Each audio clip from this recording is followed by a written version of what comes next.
नमस्कार, पूछता इंडिया देख रहे हैं आप और आपके साथ मैं हूं ऋतु। दुनिया के नक्शे पर एक और देश जहां हिंदू होना ही गुनाह बनता जा रहा है, वो देश है बांग्लादेश, जहां मंदिर टूट रहे हैं, हिंदू घर जलाए जा रहे हैं और महिलाओं तक को निशाना बनाया जा रहा है, टारगेट किया जा रहा है। लेकिन सवाल सिर्फ अत्याचार का नहीं है, सवाल है साजिश का।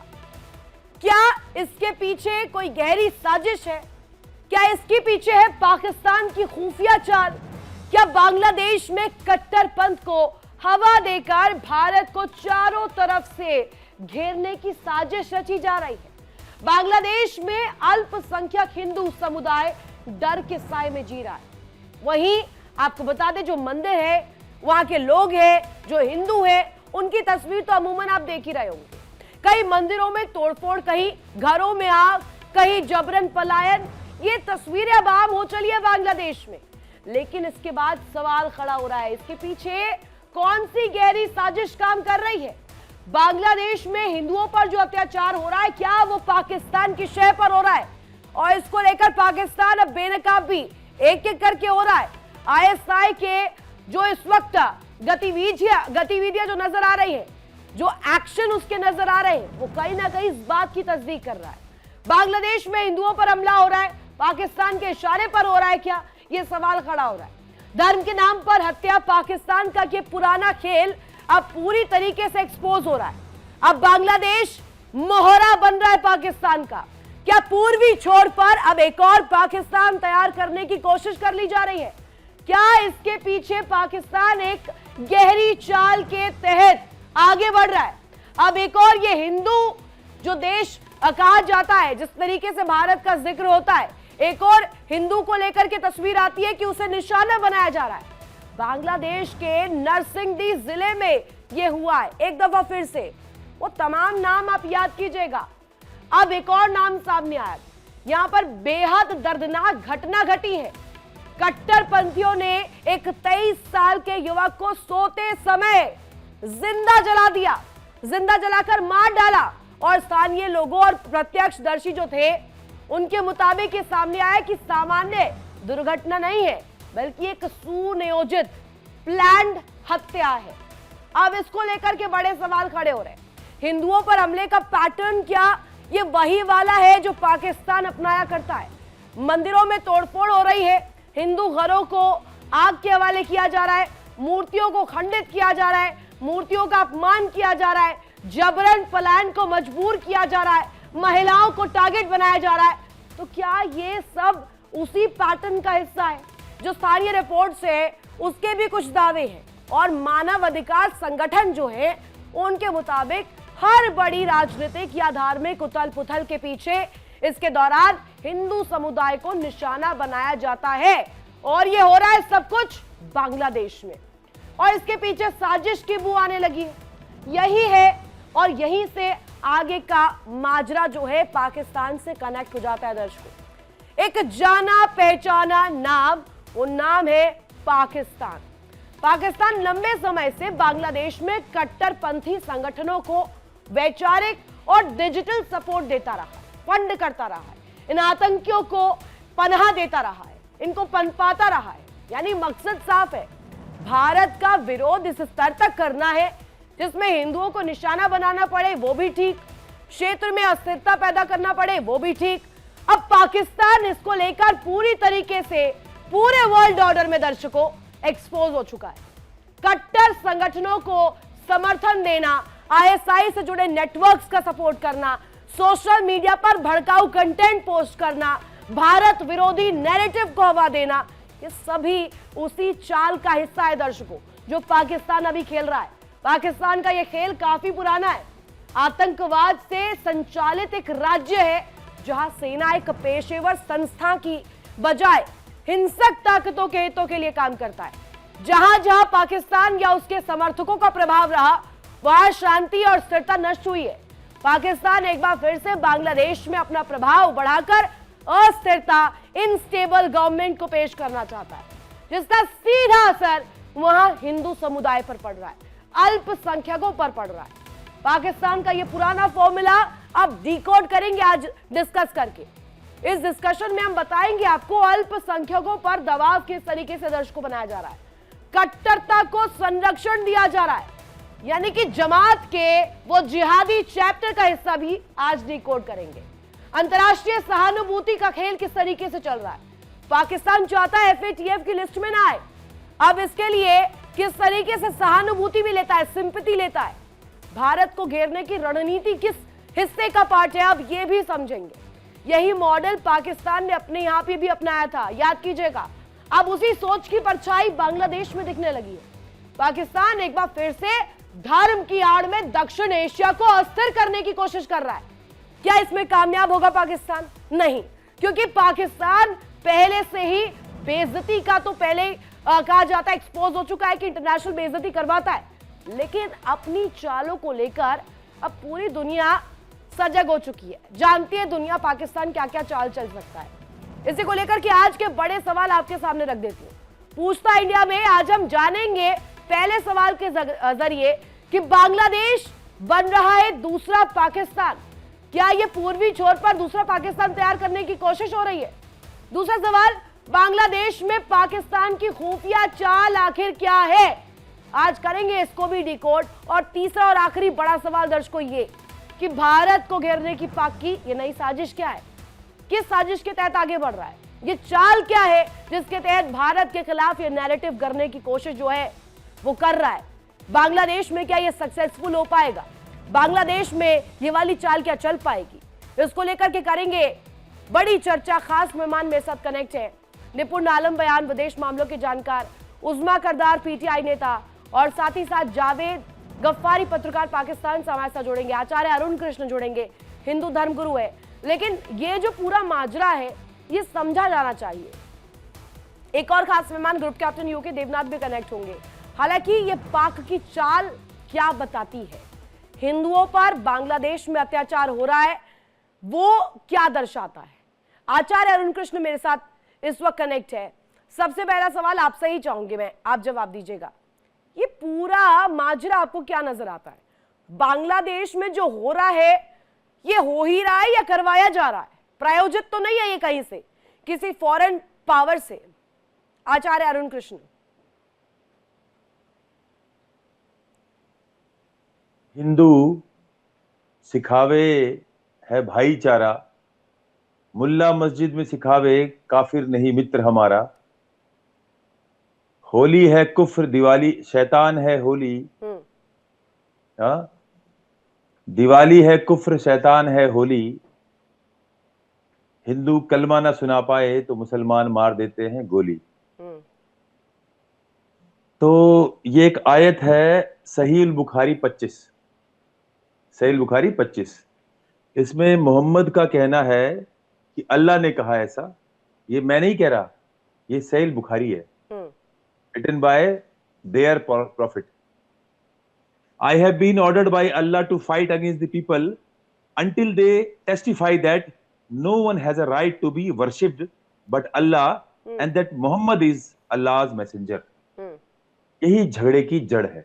कि माई वे और हाईवे, यदि अल्लाह को नहीं मानोगे जो 1400 साल पहले आया, अगर आप 10 लाख वर्ष पहले पुराने राम को मानोगे जो 10 लाख वर्ष पहले आए, कौन कहता है ये? 1400 साल पहले आया अल्लाह, 10 लाख वर्ष पुराने राम, और हजारों करोड़ों वर्ष पहले की बनी पृथ्वी को यदि अल्लाह के अनुसार नहीं मानोगे तो आपको केवल और केवल जहन्नुम मिलेगा। तो बस ये सारी कहानी है इस मानसिकता की, जहां पर पृथ्वी पर कोई मनुष्य जो अल्लाह को नहीं मानता उसको जीने का अधिकार नहीं है। यही इस्लाम है। आप इसे अलग अलग घटनाओं से जोड़ के देखते रहिए, और वो मर गया उसकी गिनती करिए, वो मर गया उसकी गिनती कीजिए। ये लड़ाई है अल्लाह वर्सेस नॉन बिलीवर्स की, ये लड़ाई है अल्लाह वर्सेस काफिरों की, ये लड़ाई है मुसलमान जो मानते हैं अल्लाह को और पूरी दुनिया के वो लोग। पर आज का सवाल ये है कि ये जो साजिश है आचार्य अरुण कृष्ण, आप कह रहे हैं कि ये नॉन बिलीवर बनाम बिलीवर का झगड़ा अब क्या बांग्लादेश में हिंदुओं के लिए बड़ी मुसीबत का सबब बन रहा है?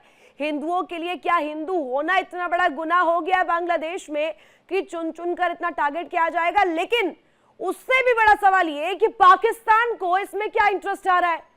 क्या दोबारा से ईस्टर्न ब्लॉक में ईस्टर्न तस्वीर जो आती है सामने पूर्वी छोर पर, क्या एक और पाकिस्तान बनाना चाहते हैं? उज़मा करदार जी कनेक्ट है, पीटीआई नेता। उज़मा जी, इस पर आप जवाब दीजिएगा। बांग्लादेश में जो आग है, ये कहा जा रहा है कि पाकिस्तान की लगाई हुई है, और अगर आग ना भी लगाई हो, कम से कम घी तो आप ही लोग डाल रहे हैं।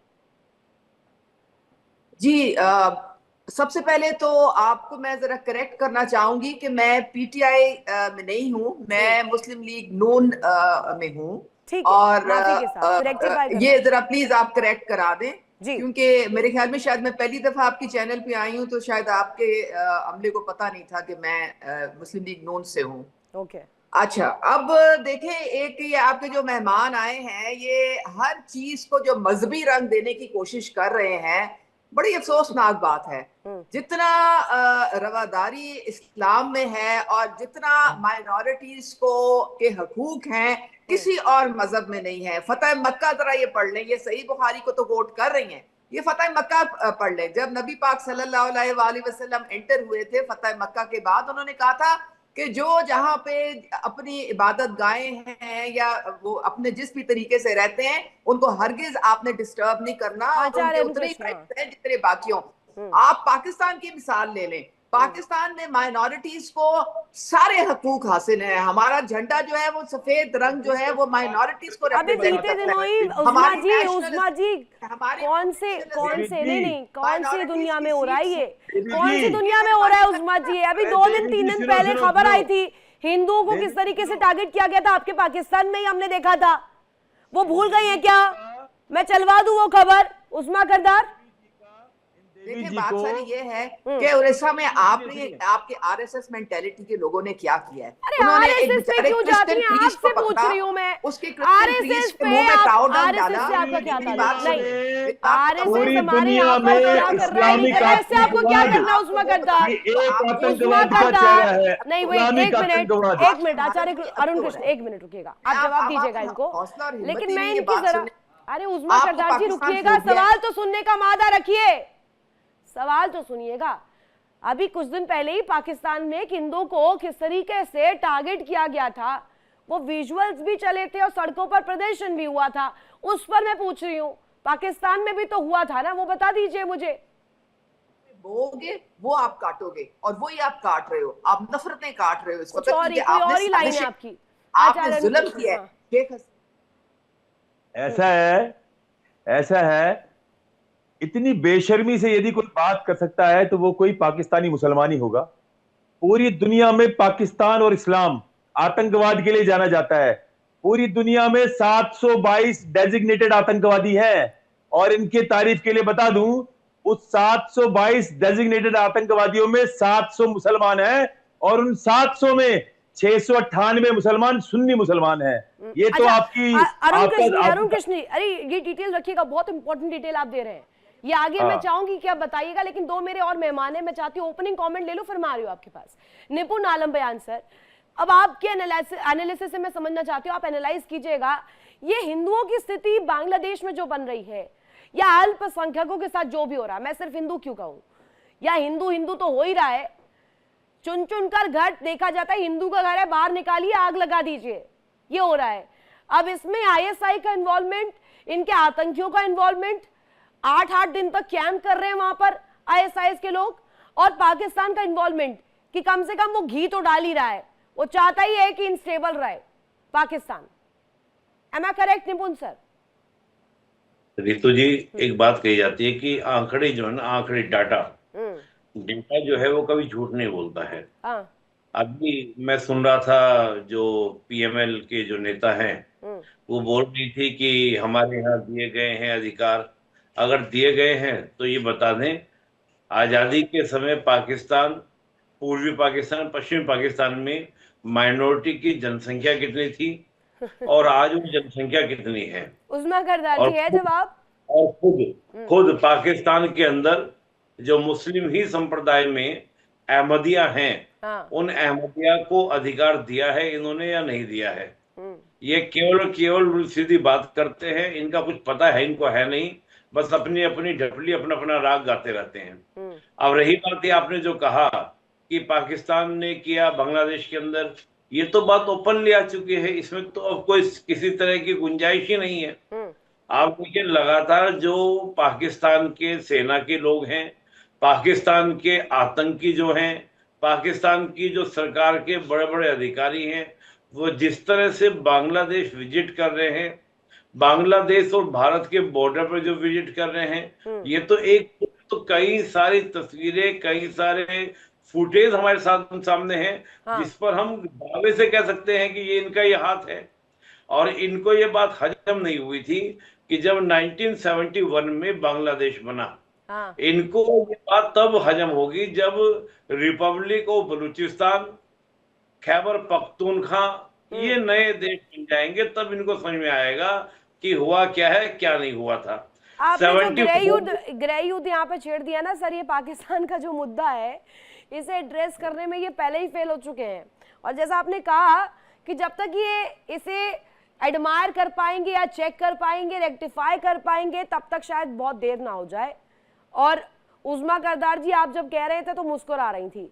जवाब मैं लूंगी एक opening comment UK Devnath sir का। यूके देवनाथ सर, ये जो चाल चरित्र, ये तमाम चीजों को लेकर जिक्र होता है पाकिस्तान के। हर दफा जब भी हम और आप जुड़ते हैं और डिस्कस करते हैं, हम देखते हैं कि पाकिस्तान के पॉइंट और पॉइंट ऑफ व्यूज हमेशा आतंकी सेंटर्ड क्यों होते हैं, टेररिस्ट सेंटर्ड क्यों होते हैं?